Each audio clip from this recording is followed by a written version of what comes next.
आजची सुरुवात झाली पैंजण तुटल्याने. मला असं वाटलं की पैंजण माझी हरवली का काय, कारण काल मी खूप फिरली होती. पण नंतर बघते नाही, पूर्ण बेड शोधला तेव्हा जाऊन मला माझी पैंजण भेटली.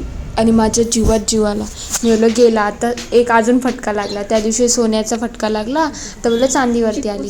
नंतर घरी आली, मंदिरातून जाऊन बिऊन ब्रेकफास्ट केला. मी चिक्कू एवढी चेक का करत होती, कारण की सुप्रियाच्या घरच्या चिक्कूमध्ये किडी निघलेल्या, त्याच्याचमुळे इकडे मस्तपैकी आज माझा मेन्यू फिक्स होता का मला काय बनवायचं. कारण की रात्रीच मी चणे भिजवलेले, मला उकडलेले चणे खायला खूप आवडतात. आणि ही भाजी एवढी भारी झाली होती. I love my self. कधी कधी माझं जेवण एवढं भारी होतं ना की मला जेवल्याच्या नंतर झोप येते. आणि आज खरंच मी दुपारी झोपले, स्वतःला उठवलं आणि बोलली नाही अंजू उठायला लागेल. त्याच्यानंतर मी थोडासा स्किन केअर केला आणि त्याच्याचबरोबर मी वॉटरमेलन खाल्लं आहे की बाबा चला काहीतरी टाईमपास करूया. कारण की स्किन तशीही डल झाली होती आणि गरम खूप होत होतं, म्हणून याच्याने थोडं थंड थंड फील झालं.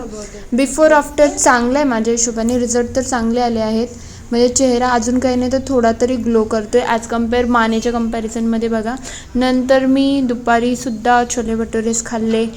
आणि हा चष्मा मला लागलेला नाही आहे, मी फक्त स्क्रीनसाठी चष्मा घेतला. जेव्हा मी जॉबला होते ना तेव्हा मी कंटिन्यू PC वरती असायची, त्याच्याचमुळे हा चष्मा आला आहे. आणि डाळ आता माझ्या घरची संपत आली आहे, डाळ आणायला लागणार आहे, याच्यावरती आहे मी विदाऊट चष्मा चांगली दिसते की चष्मा घालून चांगली दिसते, याच गोष्टीचा मी विचार करत होते.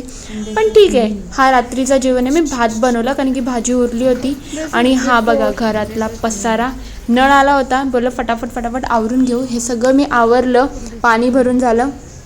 त्यानंतर आता बोलली चला बाय बाय. इथं मी काहीतरी टाईमपास करते, हे मला खूप आवडते खरं बोललं तर. आणि तेव्हा जाऊन रात्री मी पैंजण घातली, तेव्हा जाऊन माझ्या जीवात जीवाला की नाही बाबा आहे ती तुटली नव्हती, फक्त ती तिचा फास असतो त्यातून निघाली होती.